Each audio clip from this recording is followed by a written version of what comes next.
Sanctuary Podcast. What's going on? It's your man, Pastor G, kicking off season 3. Thank you so much for watching on today and tuning in.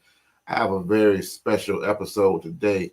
We're going to start a 3-week series on the heart of a husband. And I've got 2 special guests on with me today who I am certain are going to light this platform up with their insight. I'm going to bring them on in just 1 second. But I want to thank all of my loyal listeners and watchers for tuning in each and every week. We've been rocking and rolling over 3 seasons. And I thank you guys for tuning in every week, every Friday at 6 p.m. Eastern Standard Time on Envision Radio. Your support is greatly appreciated. Without further ado, I want to bring to the stage these 2 wonderful brothers, Mr. J.B. Bogarty and also Coach Brian Thomas. Fellas, how you doing, Greg? What's cracking? What's good? How you doing, sir? Take it one day at a time. I'm good, man. Everything is everything. I know that we inside this new year. First time talking to both of you guys this year. Happy New Year to y'all, man. Happy New Year to you too, sir. It's been a minute. Yes, sir. You know, Brian, I told JB, I said, man, I had the flu for the first 10, 11 days of this year. I mean, I was down. That thing had a grip on me, bro. But I'm here. The congestion is almost gone because they tried to linger. I'm ready to rock and roll. Yes, indeed. So listen to this.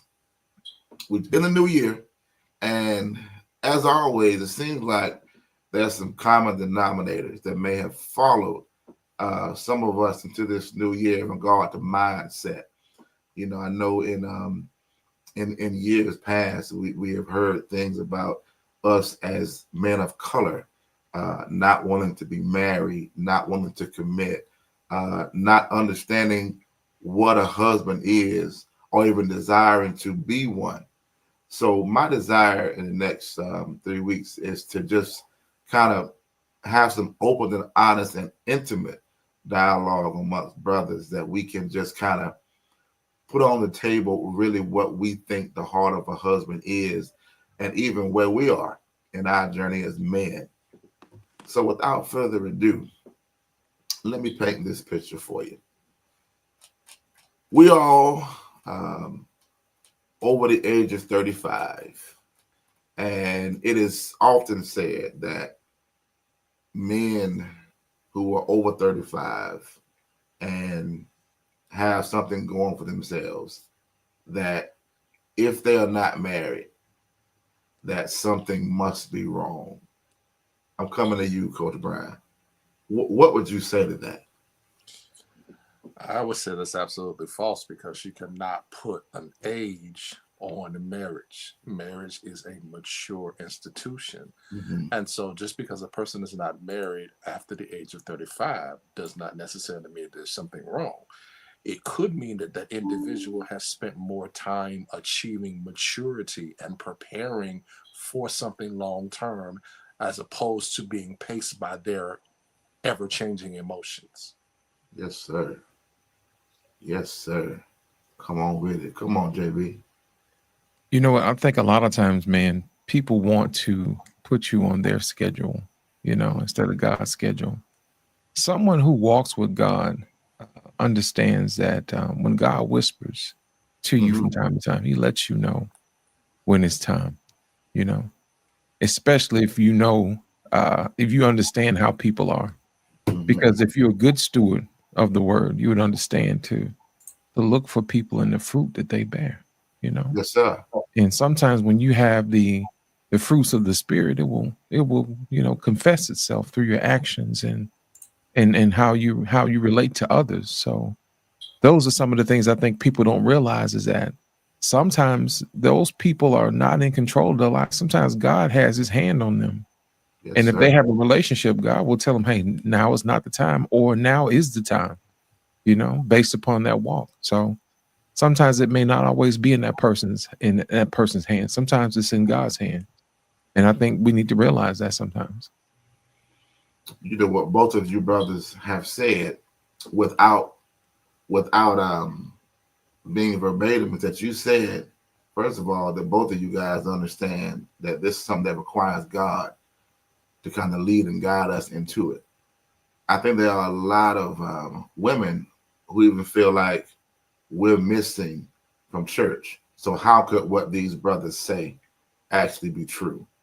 Because as we all know, it's all oftentimes said that um, we have that conversation about men and leadership and being ahead of a marriage, and about women and their role to submission, and about how sometimes as men we're not worthy to be submitted to. But you, both of you guys, have already laid a good foundation that kind of dispels the fact that there aren't men in church. Clearly, there are some men in church because the perspective that both of you guys have is rooted and grounded in God. So I commend both of you guys, for that. In regard to faith and leadership in marriage, JB, if I were to ask, how can a husband lead with both strength and humility at the same time? Well, he has to. First of all, humility comes from being able to submit himself to God, Mm-hmm. and it's one of those things where you have to listen. You can't lead without God. It says so in the Bible. You seek ye first the kingdom of heaven, all things after that will be added unto you. Yes, sir. So my thing is this: if you haven't been able to submit yourself to God, what happened was one of those things that makes sure that everything that if you don't listen to what God is saying, then at that particular point in time, it makes it hard for you to lead. But at the same time, um, if you have to lead with strength, and you can lead with strength because you have direction from God. Mm-hmm. If I'm not saying, because God will give you the direction that you need. So that's one of those things that I think people don't take into consideration sometimes. So that's the reason why you have to lead with strength and humiliation from sometimes. So that's the way how you can do that. Yes, sir. Come on, with it be. Honestly, I think one of the things that people have to understand is that many people that speak on the aspect of marriage, I'm going to say this very lightly, many people that speak on the aspect of marriage really don't know what they're talking about, because many people go into it with a selfish thought process. Marriage is about laying down your life for another. Marriage is not about a status. Marriage is not about a look. Marriage is about laying down your life. It's the art of laying down your life for another individual. Because when you get married, it's no longer about you. It's no longer about how much money you make. It's about how much money we make. It's about what we build together. Mm-hmm. And I think that there is so much responsibility relegated to individuals to be in something that they don't fully understand. I agree.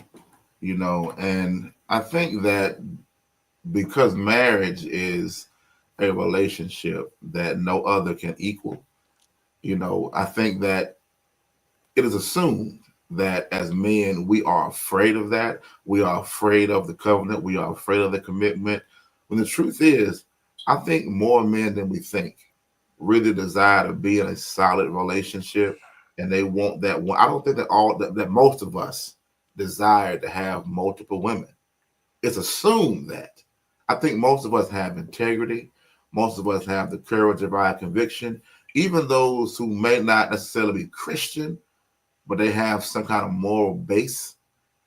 We sometimes overlook the average everyday man who might not be flashy, who might not stand out in a crowd, because again, strength is not all the time loud, right? I think sometimes as even as women in society sometimes will overlook that man that may not be so much alpha, but he's masculine. And I think the assumption is that a man is supposed to be alpha. A husband should be alpha.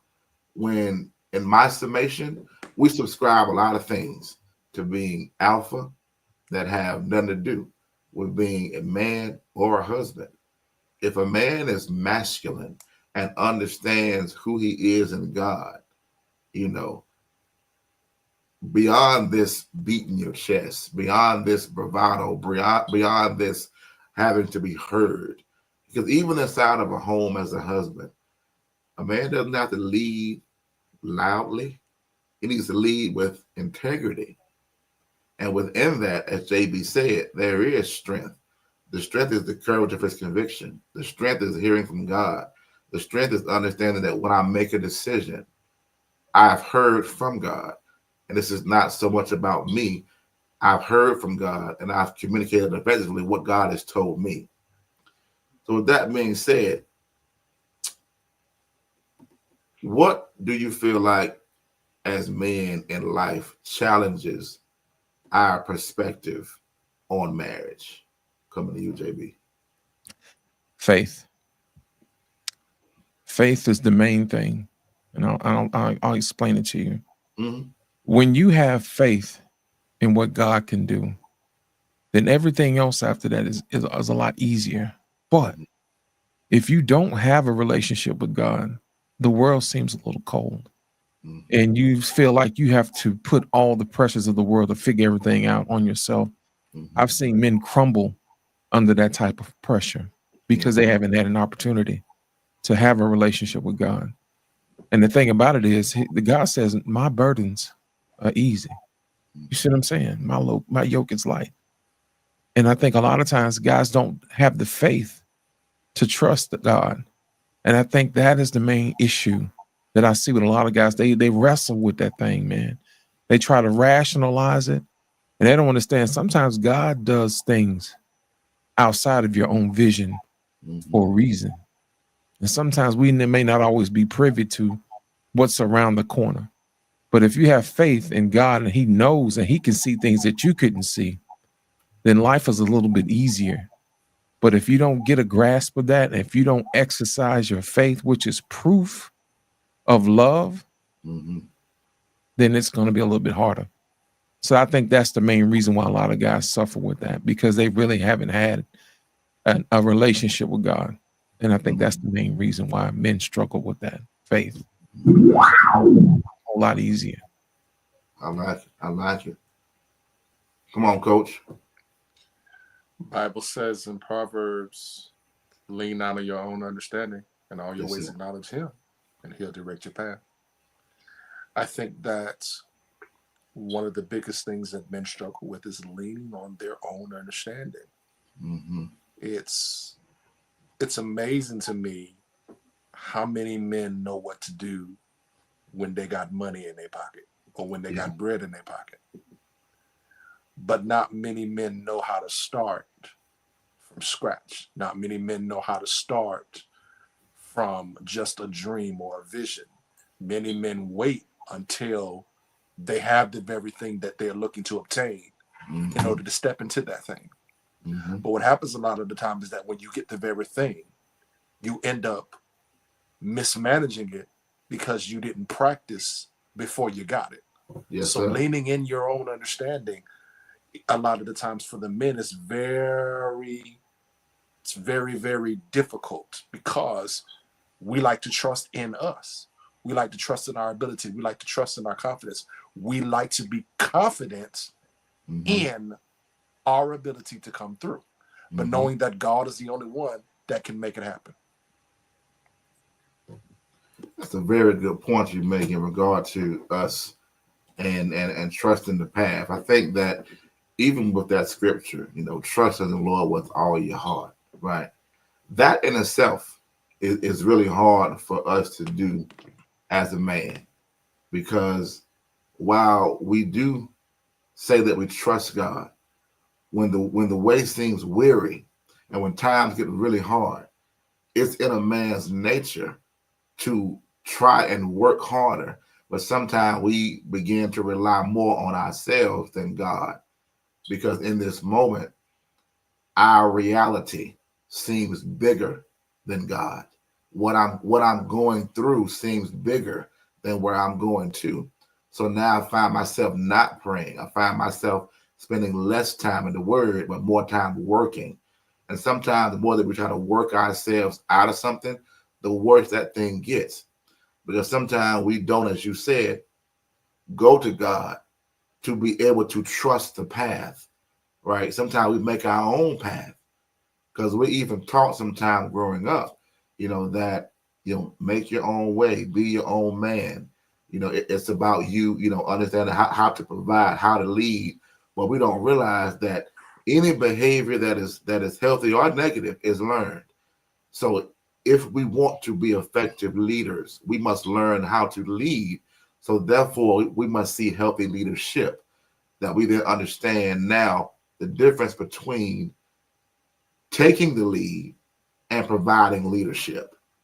Because a lot of times what happens is that we enter marriage sometime as men, and oftentimes this might be the first attempt at monogamy, right? Might be the first serious attempt at trying to be with one woman, right?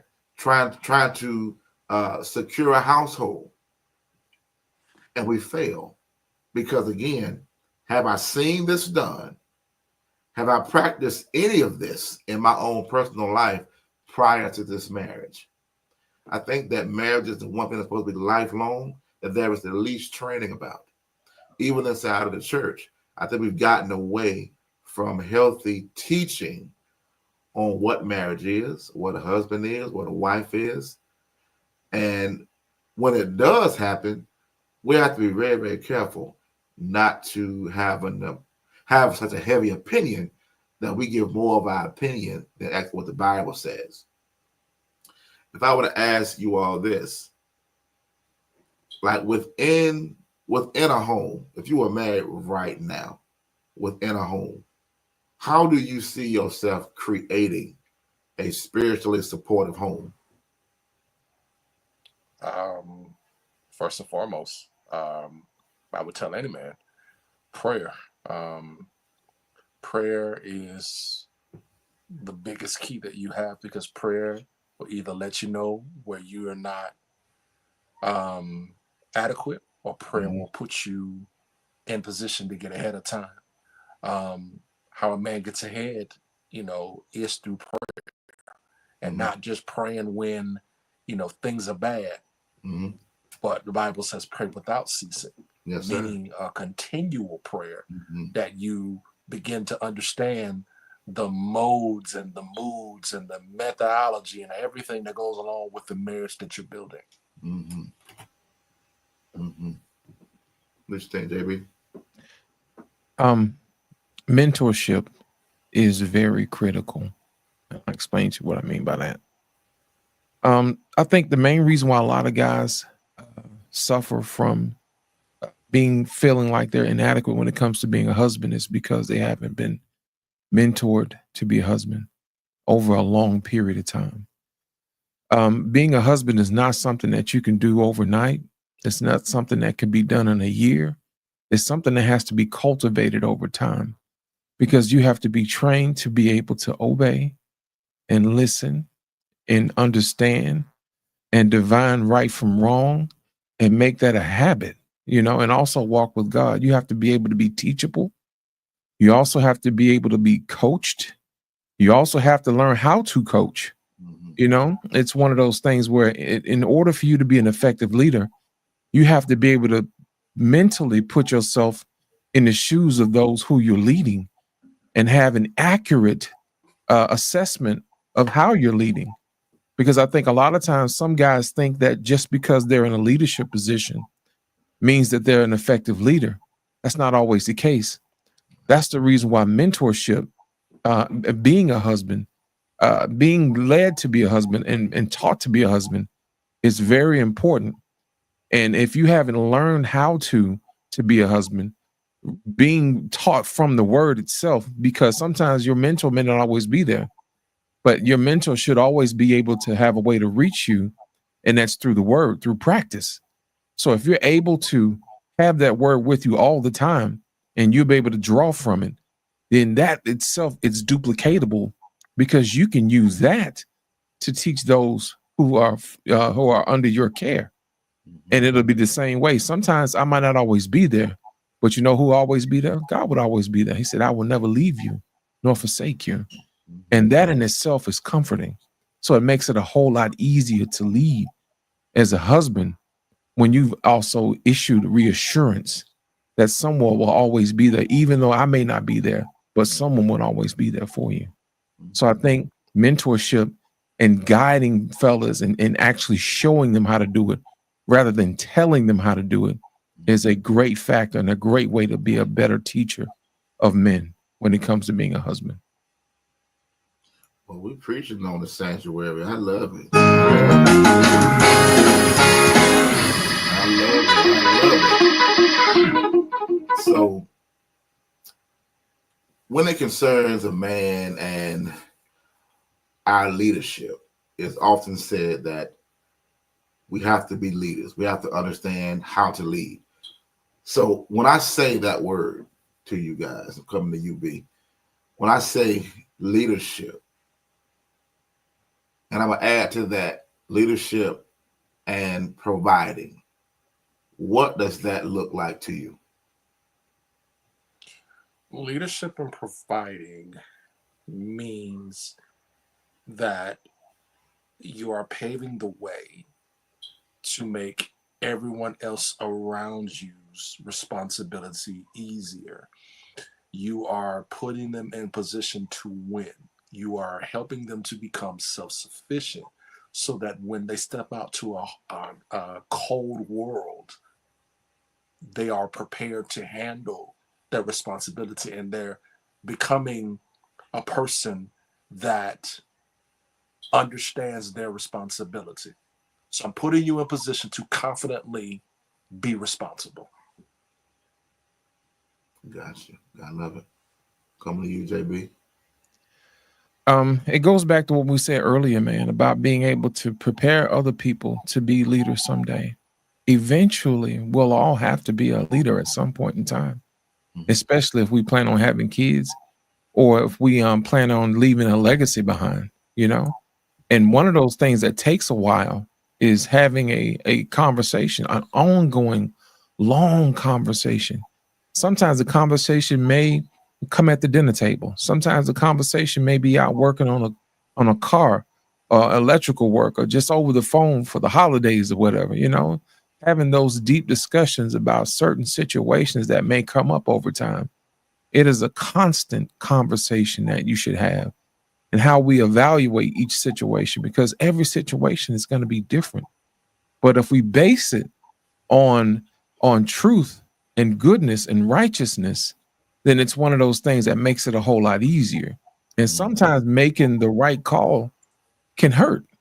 And sometimes we have to be able to deal with that type of hurt, you know? And I think a lot of times people understand that building leaders takes time. It's not something that happens overnight. So whether you have a boy or you have a girl, at some point they will be a leader. And leadership is one of those things that has to be taught slowly over time. So one of our viewers, they say leadership is direction. Providing means taking care of everybody's responsibilities around you. I like it. So for me, when it comes to leadership, again, my thing is understanding the difference between taking the lead and providing leadership. If I just take the lead, that might not necessarily be effective leadership.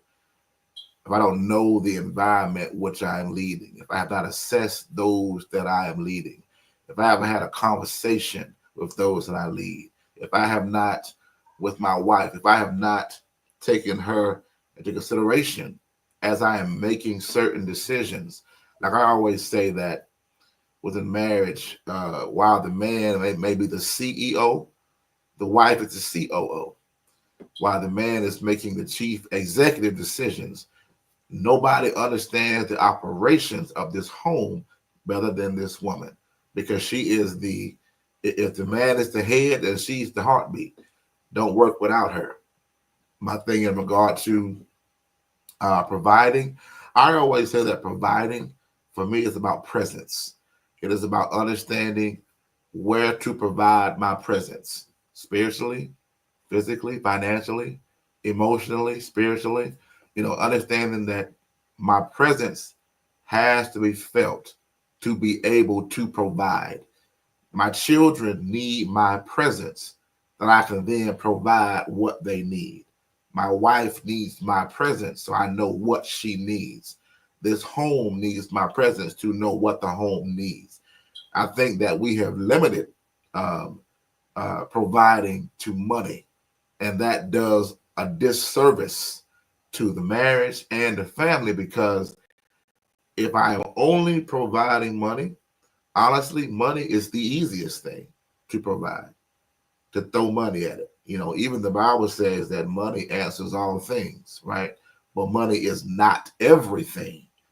We have to realize that as men, when our presence is missing anywhere, it is greatly affected. You look at how children who may be missing a father, how that presence really impacts that child, even into adulthood, right? In a home, if a husband's presence is missed, then the provision and the infrastructure that this marriage and this family needs is missing. Because again, part of providing, again, it is also infrastructure, like organization, understanding what needs to be provided, but where should it go, right? If I have no understanding of this infrastructure, I cannot properly provide because I don't understand what I'm providing for. And I think because some of us have an old school or an outdated mindset towards marriage and providing, that we come to the table with good intentions, but a bad method. Like we mean well, but our method is off. Because I think that there's a generation of us that have been taught that, again, if you're making the money, then you pay the cost to be the boss. Now, on some level, you may have a little bit of lenience with that, but in the grand scheme of things, again, money is the least thing that you can provide, right? If a man don't work, he don't eat. So again, we should already have that taken care of in terms of money. It's the other areas that as men, we really have to steward ourselves and learn now how to do those things that we don't know how to do. And back to the whole humility point, we have to be humble enough as men to realize it's okay sometimes to say, I don't know. Let me find out and get back to you. It doesn't make you look weak. It makes you look intelligent, that you will not make a half-hearted decision based upon an assumption, or you are afraid to say, I don't know, and then this be detrimental to your marriage. You feel me? So if I were to say this, like, let's shift for a minute and talk about communication and emotional connection. Like, Brian, what is a practical way as men that we can improve upon our communication with our wife? Even if we feel like it's up to par, what is the practical way or practical ways we can improve upon our communication with our wife? When you are transparent with your wife Yes, sir. about where you are, how you feel, and even what's going on with you, Yeah. what that does is that I've heard a phrase: transparency kills the ability for fear to live. A lot of women live through their emotions. Mhm. And when you present a woman who is apt to believe in what her emotions give to her, when you present to her transparency, you kill the rehearsal that the emotions are going to give to her. Mm-hmm. Because when you're honest, that means that may be after the fact. That may be after you have experienced something. But when you're transparent, you're letting her know this is something that could occur. And in the event that this does occur, this is what you can expect. I love that. Come on with it, JB.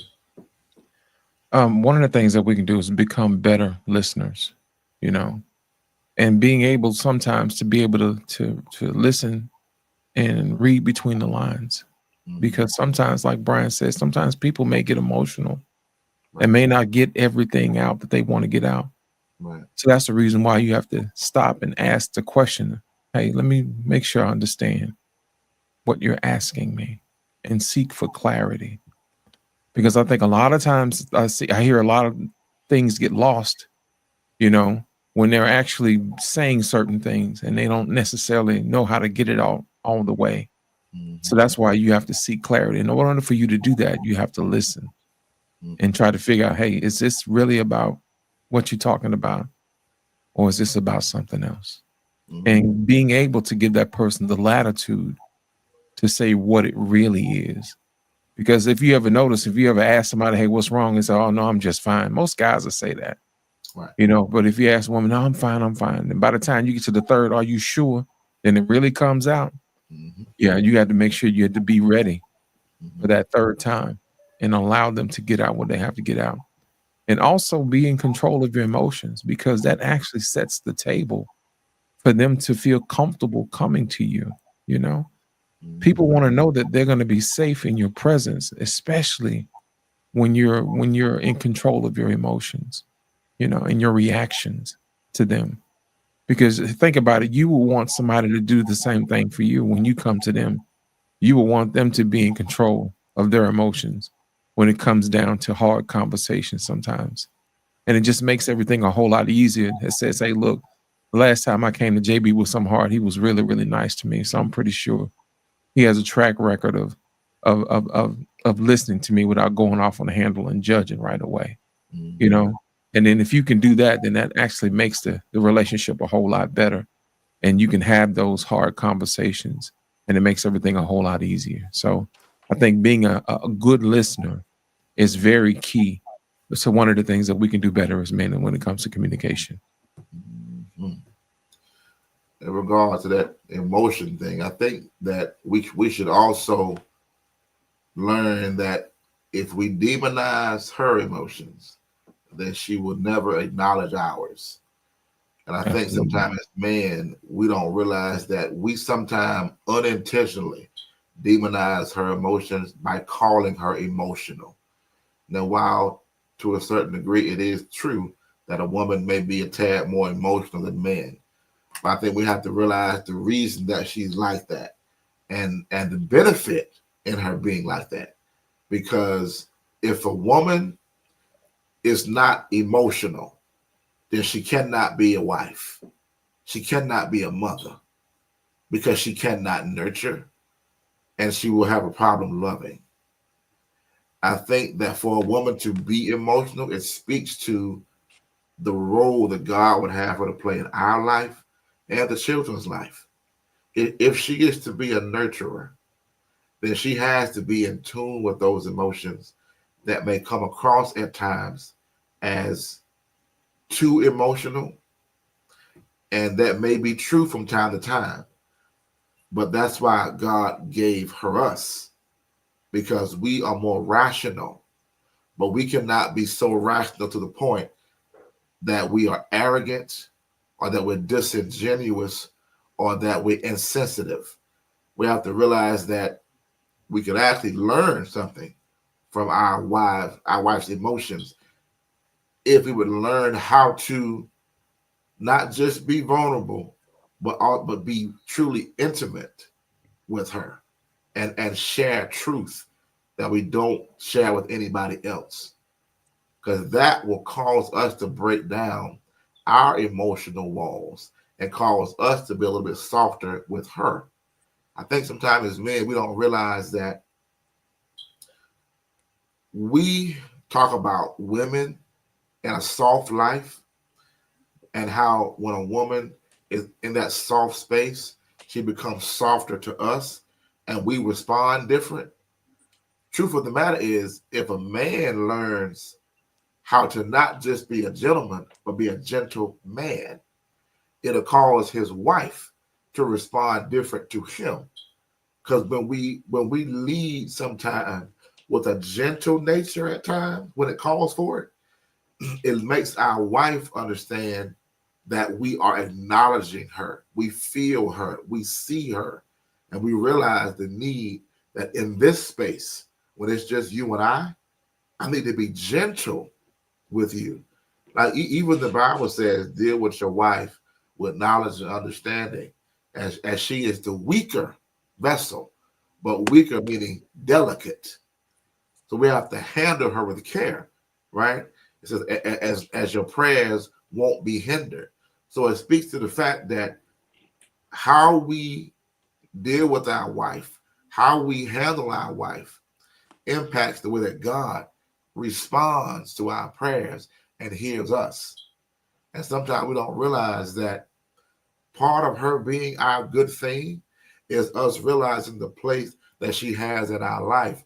And if we truly realize the place she has in our life, that's going to cause us sometimes to know, turn that volume down, turn that bass down.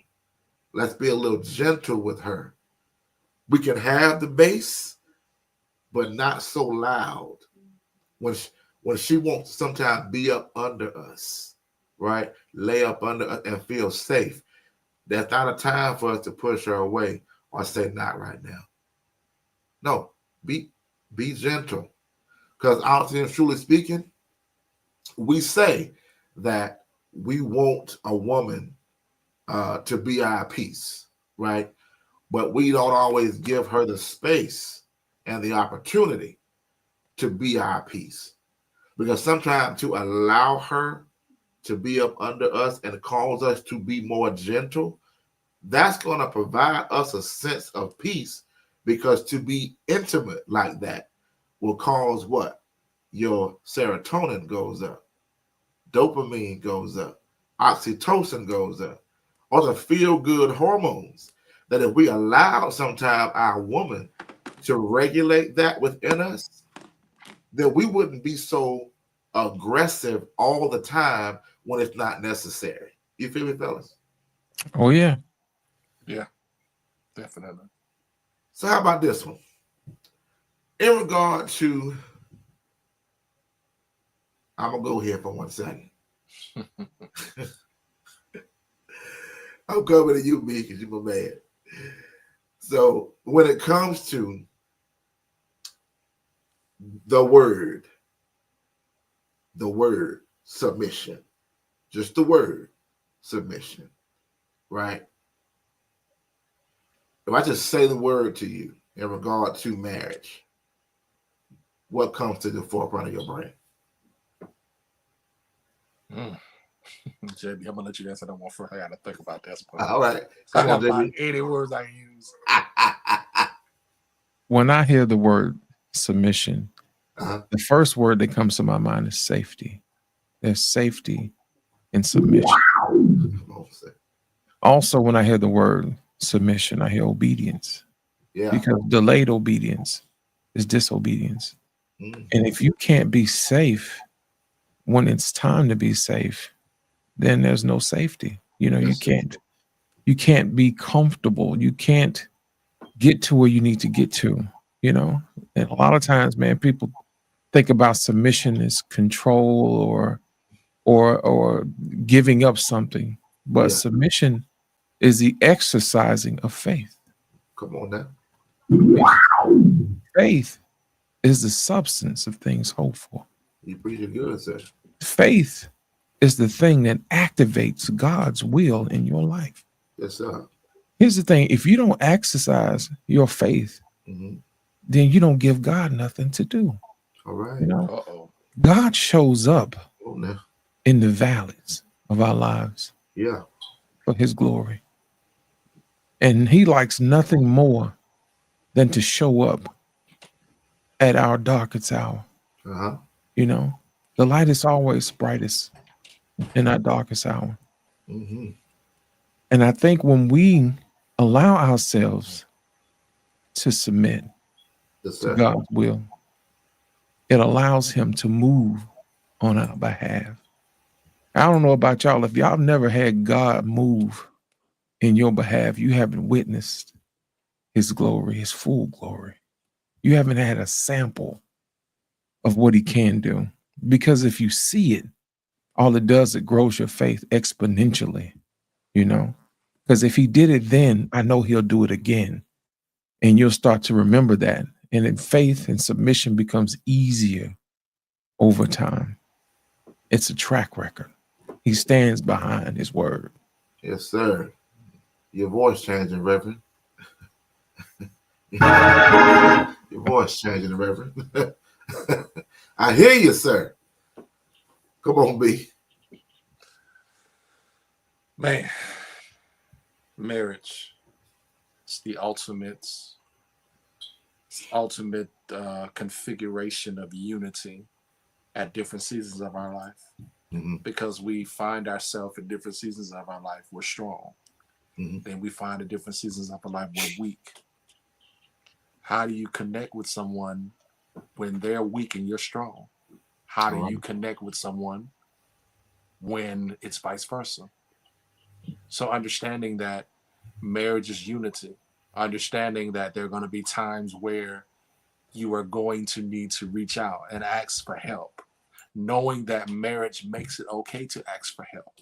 It doesn't make it okay for you to sit on your behind and expect them to help you, but it does make it okay that in areas that you do need help, you can look to your partner, and your partner will also be a help meet.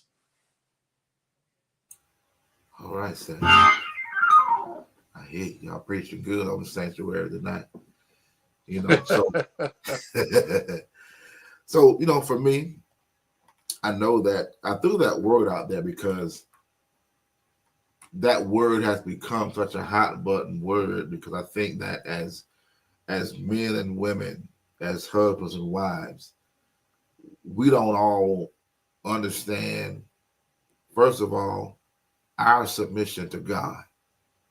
Because if we understood our submission to God, we could then understand that before it asks either of us to be ahead or to follow one another, it says, submit yourselves to one another as unto Christ, which speaks to the fact that I have to understand my submission to Christ as a man to understand how to lead this woman, but also how to submit on my level to her.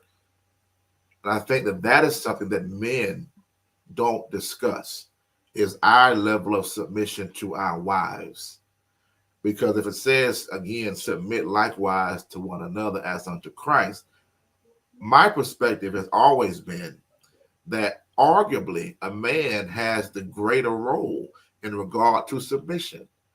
Because if I am called to love her like Christ loved the church, then that means that if it came down to it, I would lay down my life for her. That's submission. So when you love a woman to the capacity that she understands that you love her that much, I don't know a seasoned woman that would not willingly submit to that man. Because a seasoned woman understands that to submit to a man as the head of this marriage does not mean that he is to dictate to you or to tell you what to do. It means that this man is accountable for this union, and God has given this man authority. But you still have a role and responsibility as well. But you understand that the reason that I submit to this man is because I trust this man. I feel safe under his leadership. He has provided presence. He's provided infrastructure. He has made this woman feel like, you know what? I don't want to be out from up under this. Again, because sub means under. Mission means assignment. If a man understands his assignment is God-given assignment, and he communicates that, and she's able to get up underneath that, then what does she really have to say or worry about? Because she feels safe and secure because this man knows where he's going. And this man has, again, provided infrastructure, right? He has brought something to this woman's life that was absent prior to him arriving. Now, women, don't get offended. I am not saying that you are confused prior to us. That's not what I'm saying. What I am saying is that man and woman together can create something that no other human relationship can equal. Because within marriage, everything now is strengthened, right? Friendship is strengthened, love is strengthened, affection is strengthened. Coming together, your strengths should make my weaknesses stronger, and vice versa. But likewise, because we are so close in nature and one now, anger is also felt more strongly too. But because, again, we understand the assignment, it should also pass away more quickly. I think that if we had, again, more healthy conversations about the word submission and spoke more about each other's responsibility to that word, to the covenant, and each other as individuals, it would make then for a more beneficial conversation. Because it's not about, again, her bowing down to us or her feeling inferior. It's really about order. And order is really about safety. God made it this way for a reason, to keep this covenant union safe. But again, that's not what we communicate. We speak more about a man being domineering or dominating, when it's not about that at all. And really, the only time that submission really rears its head is during a time of a strong disagreement, when the final buck has to rest with the leader. So in essence, my love for this woman is birthed in my obedience to God. Her submission to me as her husband is birthed in her obedience to God. Ain't even about me. It is about how much do I love God that I will allow this union to reflect the relationship between God and the church. Because that's the goal of marriage, is to reflect the relationship between Christ and his bride, the church. But again, shameless plug, that gets lost in translation, JB. Yes, indeed. You know what I'm saying? Yes. Y'all Yes, be sure indeed. to follow my man podcast, Lost in Translation on YouTube. But it gets lost in translation, and because it gets lost, now we have a misinterpretation of not just scripture, but of responsibility, of role. Now I cannot move forward in purpose because I have misinterpreted what the purpose should be. You know what I'm saying? Absolutely. Yeah. So if we talk about love and sacrifice in the next 10 minutes, how can a husband practice selfless love in daily life with his wife? Anybody? JB, I'm gonna let you hit a home run with that one. I still got some deliverance. All right. One of the things he can do is he can check in on her, man, see how she's doing. Sometimes it's just that simple, you know. Hey, do you need anything? How's your heart today? Do you need a hug? Do you need a word? Yeah. That type of thing. Checking in with somebody, man, you never know. It could be one of those things where she may be feeling like nobody cares. But the Yeah. minute that you ask her, that's the proof of love without you saying anything. And I think sometimes it's those little things that make the difference.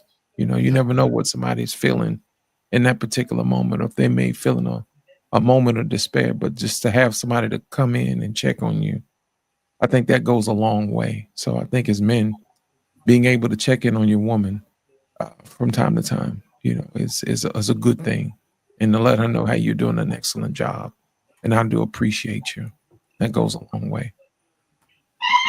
I love it. Yeah, coach. Uh, Anticipating her needs, meaning that there may be things that she does that you watch her do, Yeah. and you go ahead and you start doing it. So I'll give you two examples. If every morning she gets a cup of coffee, Uh-huh. get up before her and you make that coffee. You learn what she likes in her coffee. And then before she knows that she's got to go get coffee, you've already got that cup available. Come on now. When she may come home from work and every couple of days, instead of a shower, she may want to take a bath so that she can kind of sit and chill out and contemplate what she had throughout the day. Mhm. Then while she's getting out of her work clothes, Yes, sir. let her hear the sound of that bath water running. Come on. And Yes, sir. let the bubbles minister to her future. Come on, somebody. All right.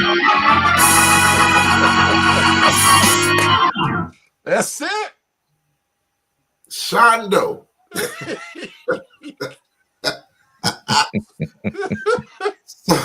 So in other words,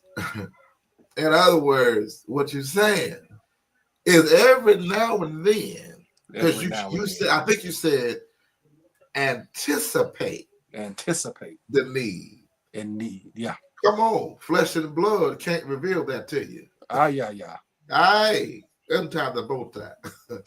So you say, and I heard you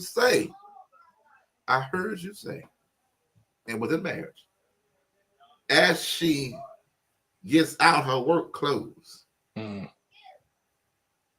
you notice that she's fearfully and wonderfully made. There it in the is. image of God. Blessed assurance that you should run the bath water and let her hear it. Yes. Not shower. No. Bath water. That's it.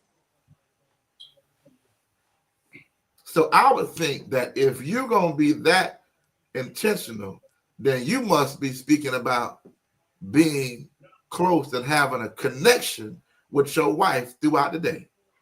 You got to, because intimacy, yes, sir, is one of the more hidden languages of your connection. When you can be intimate with your wife without touching her, she'll touch you. Come on. So in other words, you saying throughout the day, touch her without touching her. Touch her without touching her. Because if you do it right, a few things can happen. Option number one. Yes, sir. She make your favorite meal. Yeah. Option number two, she pay for your beard oil. Option number three, she gonna rub your head. And option number four, you gonna have a nightcap. Yes, sir. Yes, sir. Yes, sir. So in other words, you saying that if you connect with her throughout the day, that when she get home, she gonna turn to the book of R&B. That's it. She gonna give you something you can feel. That your love is real. Let's go to the book of Song of Solomon.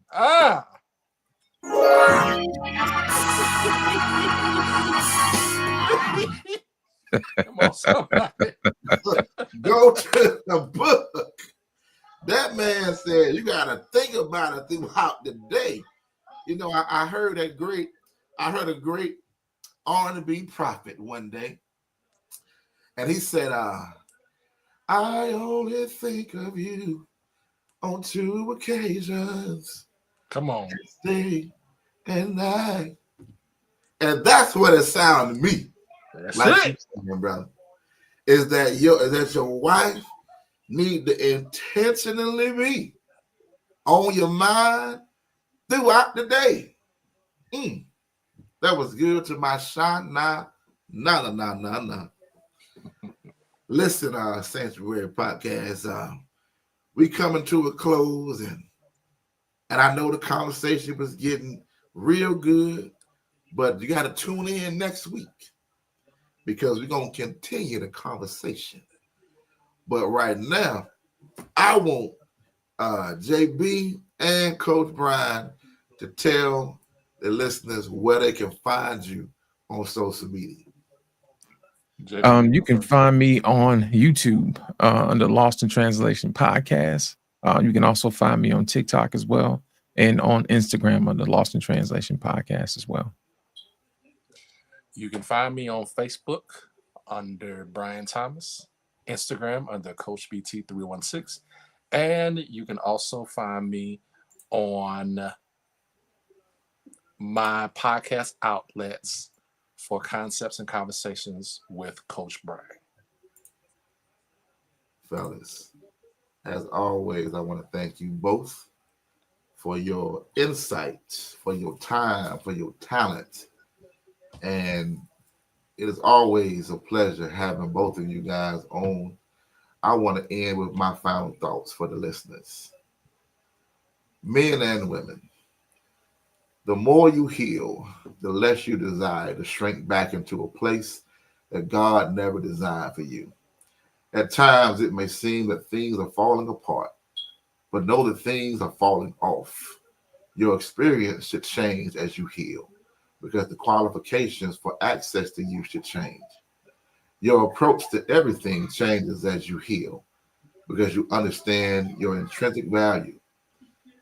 Singles date different, married couples love different, and everyone moves different when they are healed. When you're healed, old patterns, old habits, and old behaviors break because your mindset renews. Know this: elevation requires separation. You don't need a large circle. Jesus had a main crew of 12, but he only had a circle of 3: Peter, James, and John. With that being said, as always, JB, love you, bro. Coach Brian, love you as well, man. Thank you guys again for your perspectives, your talent, your time. It is greatly appreciated. We will definitely get together offline and schedule for next week. Sanctuary family, thank you guys for tuning in each and every week as we engage these enlightening and hopefully helpful conversations that, as our desire is to strengthen marriage, is to help men understand that not only can we love, let's communicate how well we can love. That we can teach other brothers that it is okay to be vulnerable. It's okay sometimes to admit that we're not okay. It's okay to talk about it in the barbershops in our communities, how healthy marriage is really the way to go. But as always, when you said all you know, it's time to go. I'll see you next week. Same time, same station, Envision Radio, every Friday, 6 p.m. Eastern Standard Time. I'll holler.